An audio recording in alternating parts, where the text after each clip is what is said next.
Hello everyone. In today's class, we are going to learn about overhanging beam and and we are going to see some solid examples on overhanging beam. Overhanging beam అంటే ఏంటమ్మా? Overhanging beam అంటే end portion of the beam అనేది extend అవుతుంది beyond one support. దాన్ని ఓవర్హ్యాంగింగ్ సపోర్ట్కి beyond extend అయ్యేది ఓవర్హ్యాంగింగ్ beam అవుతుంది. అది one side మాత్రమే ఎక్స్టెండ్ అయితే సింగిల్ ఓవర్హ్యాంగింగ్ బీమ్ అంటాం. అదే టూ సైడ్స్ ఆఫ్ ద సపోర్ట్స్కి ఇలా ఎక్స్టెండ్ అయితే దాన్ని డబల్ ఓవర్హ్యాంగింగ్ బీమ్ అంటాం. ఈ డెఫినేషన్స్ ఆల్రెడీ ఈ యూనిట్ స్టార్టింగ్లో చెప్పున్నాం. ఓకే, ఇవి two types. In the end, if the end portion of the beam is extended beyond the support, such beam is known as overhanging beam. Okay, in the case of overhanging beam, the bending moment is positive between two supports, whereas the bending moment is negative for the overhanging portion.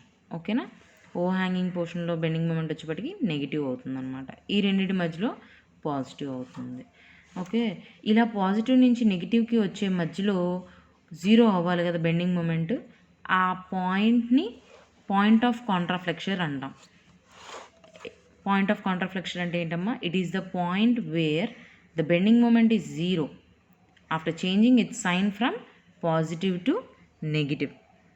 ఆ positive నుంచి నెగిటివ్కి వచ్చే ప్రాసెస్లో ఎక్కడో ఒక చోట zero moment వస్తుంది. ఆ జీరో మూమెంట్ వచ్చే పాయింట్ని పాయింట్ ఆఫ్ కాంట్రాఫ్లెక్చర్ అంటారు. Okay, so let us solve some problems based on overhanging beam. చేస్తే మీకు క్లారిటీ అనేది వస్తుంది. Okay, so let us solve a problem.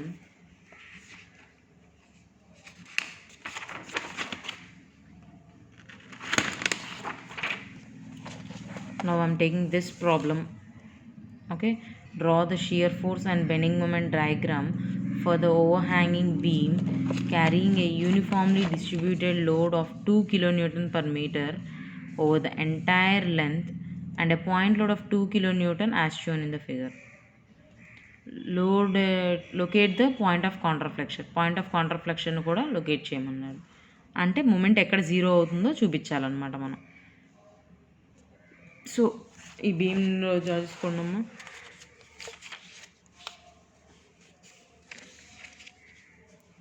ఏంట బీము ఇలా ఉంది, సపోర్ట్స్ ఇలా ఉన్నాయి. ఓకే, ఏమన్నాడు? మొత్తం బీమ్ మొత్తం మీద యూడిఎల్ ఉంది అన్నాడు. యూడిఎల్ యొక్క ఇంటెన్సిటీ ఎంత ఇచ్చాడు? 2 kN per meter ఇచ్చాడు. ఎడ్జ్లో లోడింగ్ ఎంత ఇచ్చాడు? 2 kN ఇచ్చాడు. ఓకే అమ్మా, ఇప్పుడు దీని లెంత్ ఎంత ఇచ్చాడు ఫిగర్లో? ఇది 4 meters అన్నాడు, ఇదేమో 2 meters అన్నాడు. ఇది ఏ, ఇది బి, ఇది సి. ఓకే, సో ఇప్పుడు ఫస్ట్ మనం ఇప్పుడు ఏమన్నాడు? దీనికి ఎస్ఎఫ్డి బిఎండి గీమన్నాడు. ఇంకేమన్నాడు? పాయింట్ ఆఫ్ కాంట్రాఫ్లెక్చర్ కనుక్కోమన్నాడు. ఓకే, సో ఫస్ట్ మనం చేయాల్సింది ఏంటి? రియాక్షన్స్ కనుక్కోవాలి. ఆర్ఏ ఆర్బి దేని నుంచి కనుక్కుంటాం? మనకున్న ఈక్విలిబ్రియం ఈక్వేషన్స్ ఏంటి? FX is equal to 0, sigma FY is equal to 0, sigma M is equal to 0. ఈ 3 ఈక్విలిబ్రియం ఈక్వేషన్స్ ఉన్నాయి మనకి. So FX is equal to 0 మనకి ఇక్కడ వర్క్ అవ్వదు, ఎందుకంటే హారిజాంటల్ ఫోర్సెస్ ఏమీ లేవు. సో ఇంకా మిగిలింది ఏంటి? FY is equal to 0, sigma M is equal to 0.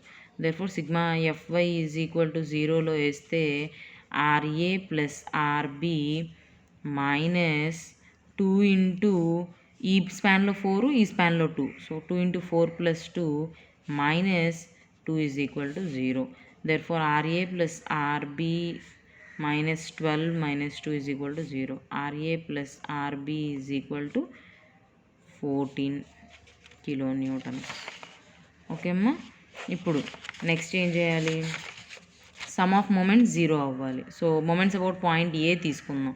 Sigma MA should be equal to 0. Moments about point A అంటే RB into 4 minus 2 into 6 into 6/2 minus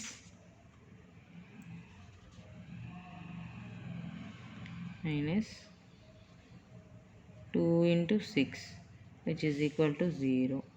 అప్పుడు ఏమవుతుంది 4RB is equal to 36 plus 12 which is equal to 48. RB will be equal to 12 kilonewtons. Okay, RA ఎంత అవుతుంది?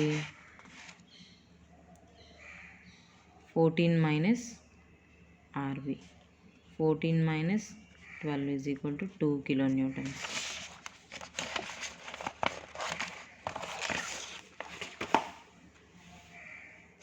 Okay, so now reaction RA RB వచ్చేసినాయి. ఇప్పుడు ఏం చేయాలి? Shear ఫోర్సులు calculate చేసుకోవాలి. ఓకేనా? Next shear force. షియర్ ఫోర్స్లు ఎలా తీసుకుంటాం మనం? ఇది sign convention for shear force and bending moment. అంతేనా? నేను ఇప్పుడు ఈ ప్రాబ్లంలో కూడా అన్ని లెఫ్ట్ హ్యాండ్ సైడ్ సెక్షన్సే తీసుకుంటాను. లెఫ్ట్ హ్యాండ్ సైడ్ సెక్షన్స్ తీసుకున్నప్పుడు ఏమవుతుంది? షియర్ ఫోర్స్ అనేది డౌన్వర్డ్ పాజిటివ్, మూమెంట్ ఏమో anti clock wise positive. Okay, నేను అన్నీ ఇలాగే తీసుకుంటూ వస్తాను. ఓకే, ఫస్ట్ ఏం చేద్దాం? First shear force at a. Shear force at a calculate చేయాలంటే RA అవుతుంది. F at A will be equal to RA which is equal to 2 kilonewtons. Next F at load ఉంది కదా,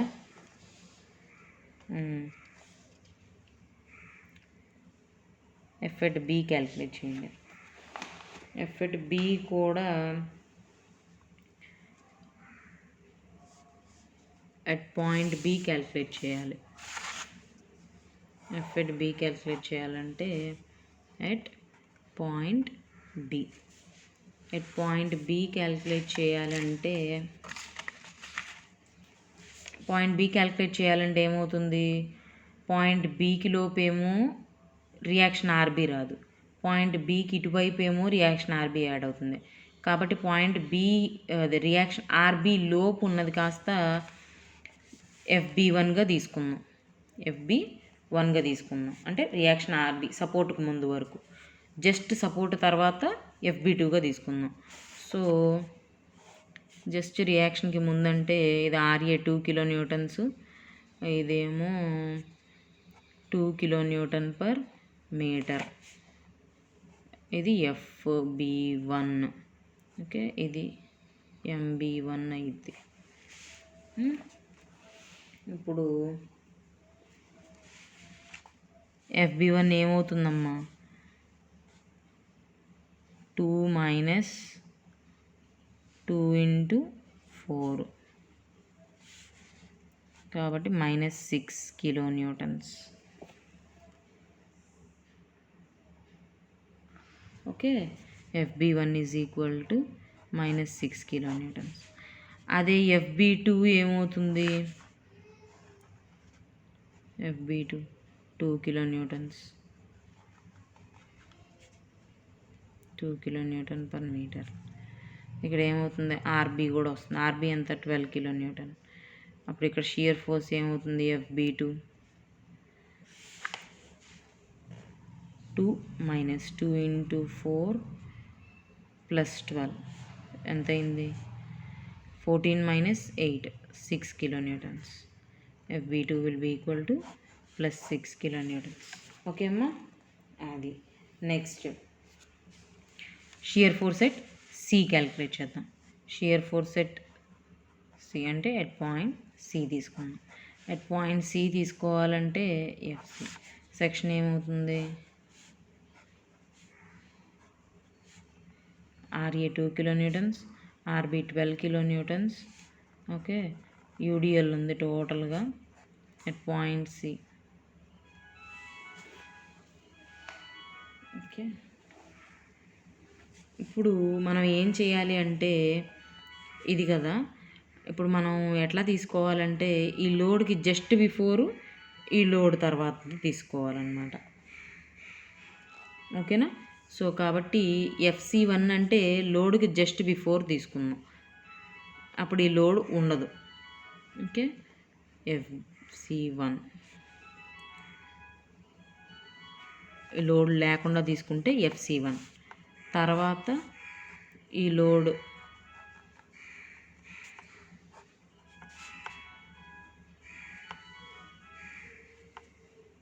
ఇది కూడా కన్సిడర్ చేస్తే FC2. Okay, so first FC1 ఎంత అవుతుందమ్మా? FC1 ఏమవుతుంది? 2 మైనస్ 2 ఇంటూ 6 మొత్తం కాబట్టి మధ్యలో ప్లస్ 12 ఎంత అయింది? 12 పోయి 2 kilonewtons. FC1 is equal to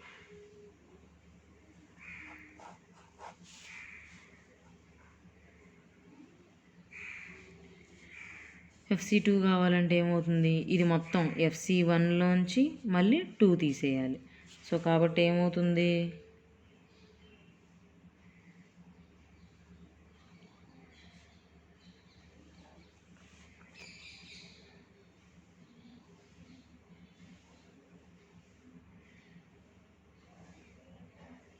2 minus 2 0 అవుతుంది. అంటే లోడ్ కట్టు పక్కన ఇంకేం ఉండదు. ఓకేనమ్మా, లోడ్ కట్టు పక్కన ఇంకేం ఉండదు. అది FC2 అంటే. ఓకే, అది ఇప్పుడు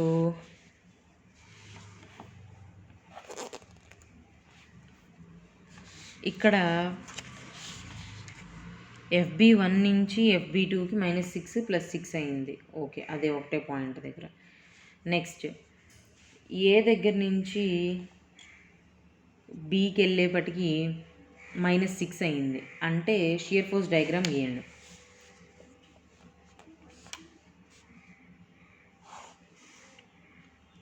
బొమ్మ తీసుకుంటే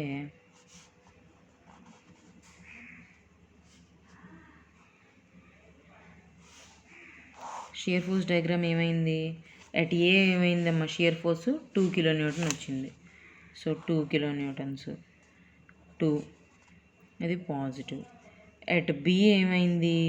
ఇక్కడేమో -6 వచ్చింది, పైన ఏమో +6 వచ్చింది, ఇక్కడేమో సి దగ్గర 2 వచ్చింది, 2 కిలోన్యూటన్స్. సో ఇది షియర్ ఫోర్స్ డయాగ్రామ్. సో ఇక్కడ ప్లస్ నుంచి నెగిటివ్కి వచ్చింది, అంటే ఎక్కడో ఒక చోట 0 అయింది. ఆ 0 అయిన పాయింట్ కనుక్కోవాలంటే ఏం చేయాలి? 0 అయిన పాయింట్ కనుక్కోవాలంటే x అనే డిస్టెన్స్ అనుకొని -x, ఆ x అనే డిస్టెన్స్ దగ్గర షియర్ ఫోర్స్ వేస్తే మనకి మ్యాక్సిమం x ఎంత డిస్టెన్స్లోనూ వస్తుంది. ఈ x is equal to shear force is equal to 0 అయిన చోట బెండింగ్ మూమెంట్ మ్యాక్సిమం ఉంటుంది. సో ఆ x ఈజ్ ఈక్వల్ టు 0 ఎక్కడైందో కనుక్కుందాం. x ఈజ్ ఈక్వల్ టు 0 అయిన పాయింట్ని D అని అజ్యూమ్ చేసుకుందాం. సో అప్పుడు F at D will be equal to RA2 minus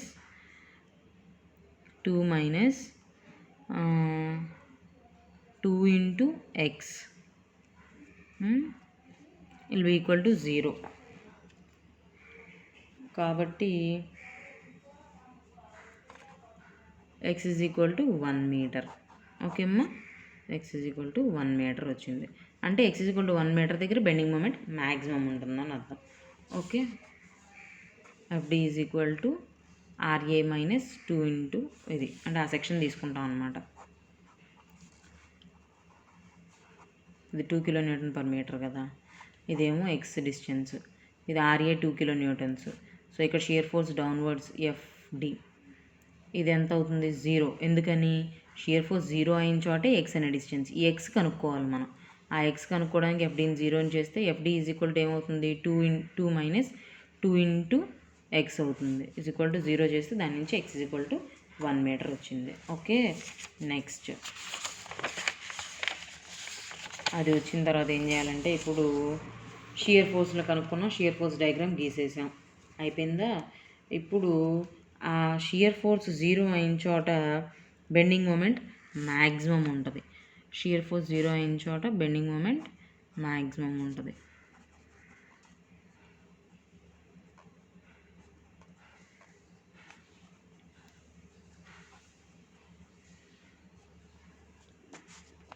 RA 2 kilonewtons.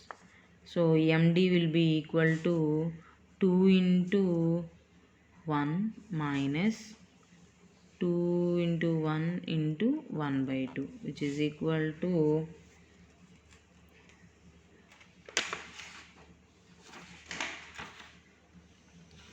1 kilonewton. Okay అమ్మా. నెక్స్ట్ ఇప్పుడు బెండింగ్ మూమెంట్స్ క్యాలిక్యులేట్ చేద్దాం.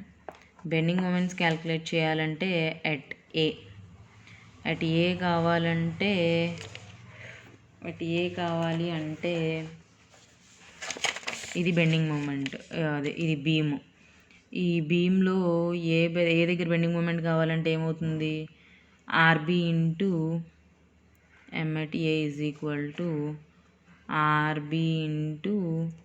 RB 12 into 4 minus ఈ టోటల్ లోడ్ ఎంతమ్మా, టోటల్ లోడ్ 2 into 6 ఇంటూ ఎక్కడ యాక్ట్ చేస్తుంది, అది 6/2 దగ్గర యాక్ట్ చేస్తుంది. మైనస్ ఈ ఎడ్జ్లో 2 kilonewton లోడ్ ఉంది కదా, 2 into 6. సో ఇప్పుడు ఏమైంది, 12 4s 48 minus 2 cancel 36 minus 12 is equal to 0. Therefore MA is equal to 0. Bending moment at A will be equal to 0. At point B ఏమవుతుంది, at point B కావాలంటే B దగ్గర section తీసుకోవాలి.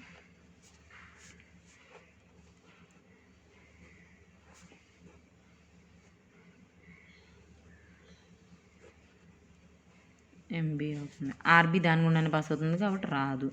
So MB will be equal to ఇది 2 kilonewtons, 2 into ఇది 4 meters, 2 into 4 minus 2 into 4 into 4/2 which is equal to 8 minus 16. So కాబట్టి bending moment at B ఎంత అయింది, bending moment at B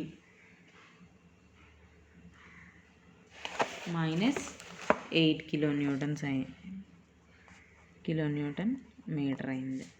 ఓకేనమ్మా. Next bending moment at C calculate చేద్దాం. At C calculate చేయాలంటే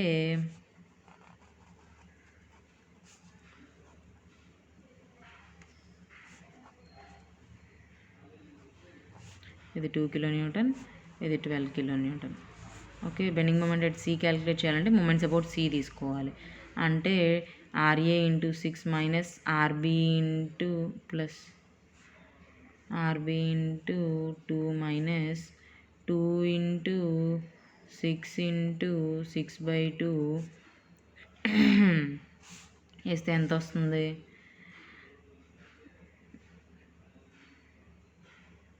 2 6 12 plus 24 minus 36 minus 36 0. Therefore MC will be equal to 0. Okay అమ్మా.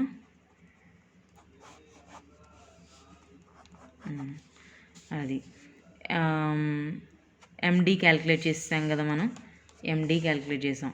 Shear force 0 అయ్యే చోట bending moment maximum ఉంటుంది 1 kilonewton, అది క్యాలిక్యులేట్ చేసేసాం.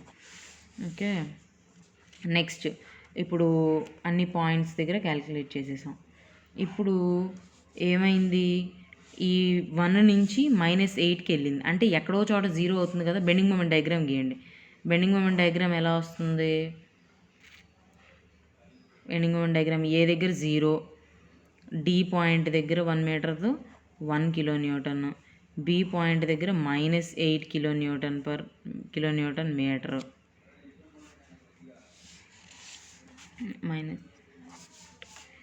మీటర్ అంటే ఇది పెరాబోలిక్ యూడిఎల్ కాబట్టి ఇలా వచ్చింది. మళ్ళీ సి దగ్గర 0 ఇలా వచ్చింది బెండింగ్ మూమెంట్ డయాగ్రామ్. అంటే ఇక్కడ ఒక చోట 0 అయింది, పాజిటివ్ నుంచి నెగిటివ్కి వెళ్తే ఇక్కడ ఒక చోట 0 అయింది. ఇది పాయింట్ ఆఫ్ కాంట్రాఫ్లెక్షన్ అంటారు. ఈ పాయింట్ ఆఫ్ కాంట్రాఫ్లెక్షన్ కూడా లొకేట్ చేయమన్నాడు. పాయింట్ ఆఫ్ కాంట్రాఫ్లెక్షన్ లొకేట్ చేయాలి అంటే ఏం చేయాలి, మొమెంట్స్ 0 ఎక్కడ అవుతున్నాయో ఆ పాయింట్ దగ్గర మొమెంట్స్ క్యాలిక్యులేట్ చేయాలి. ఇప్పుడు మనకి ఈ పాయింట్ని ఈ అనుకుందాం. ఈ పాయింట్ని ఈ అనుకుంటే ఆ పాయింట్ ఈ అనేది ఎంత డిస్టెన్స్లో ఉందో క్యాలిక్యులేట్ చేయాలి. ఎంత డిస్టెన్స్లో ఉందో క్యాలిక్యులేట్ చేయాలంటే ఈ డి అనేది 1 మీటర్ అని మనకు తెలుసు ఆల్రెడీ. ఇక్కడి నుంచి ఈ పాయింట్ని ఎక్స్ అని అనుకుందాం మనం. ఎక్స్ అని అనుకోవాలంటే ఎంఎట్ ఈ క్యాలిక్యులేట్ చేయాలంటే ఎంఎట్ ఈ క్యాలిక్యులేట్ చేయాలి. ఎంఎట్ ఈ క్యాలిక్యులేట్ చేయాలంటే ఫార్ములా ఏమవుతుంది? ఎంఎట్ ఈ మొమెంట్స్ అబౌట్ ఈ ఈజ్ ఈక్వల్ టు 0 క్యాలిక్యులేట్ చేయాలి. అంటే ఏమవుతుంది? ఇది 2 కిలో న్యూటన్స్, ఇది 1 మీటర్, ఆ తర్వాత ఏంటి? ఇది ఎక్స్, అంతవరకు తీసుకోవాలి సెక్షన్. ఇది FE and moment ME, moment ME అవుతుంది. ఇప్పుడు దీన్ని క్యాలిక్యులేట్ చేయాలంటే ఏమవుతుందమ్మా? మొమెంట్స్ క్యాలిక్యులేట్ చేయండి దీనికి.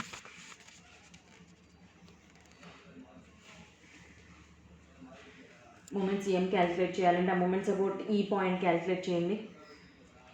మొమెంట్స్ అబౌట్ ఈ పాయింట్ క్యాలిక్యులేట్ చేయాలి అంటే 2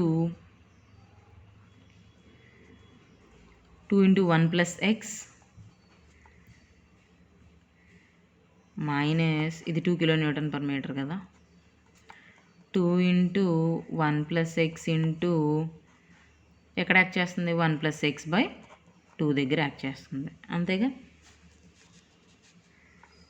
so which will be equal to 0.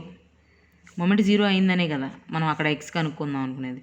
So moment 0 కాబట్టి 2 + 2x మైనస్ 2 లేకపోతే 1 + x whole square. So 2 + 2x minus 1 + x whole square formula ఏంటమ్మా? 1 + 2x minus plus x square. ఇది చేస్తే 2 - 1 2x క్యాన్సిల్ అయిపోద్ది, plus 2x minus 2x plus 2x minus 2x minus x square. 2x cancel, 1 - x square is equal to 0. Therefore x square is equal to 1, which implies x is equal to 1 meter. Okay, అది అర్థమైందా? అంటే ఈ X కూడా 1 metre అని అర్థం. ఓకేనమ్మా? So అక్కడ point of కాంట్రాఫ్లెక్షన్ వస్తుందని అర్థం. ఓకే, ఇప్పుడు దానికి బెండింగ్ మూమెంట్ డయాగ్రామ్స్ ఇలా గీయండి, shear force and bending moment diagrams. Okay అమ్మా? Okay, shear force diagram, bending moment diagram, వచ్చిన బెండింగ్ మూమెంట్ వాల్యూస్ అన్నీ పెట్టి shear force diagram and bending moment diagram. Point of contraflexure ఎక్కడ వస్తుంది? డి నుంచి మళ్ళీ 1 మీటర్ దగ్గర వస్తుంది, అది చూపించండి. ఓకే, లొకేట్ చేయమన్నాడు కాబట్టి అది లొకేట్ చేయండి, అంతే, అయిపోయింది ప్రాబ్లం.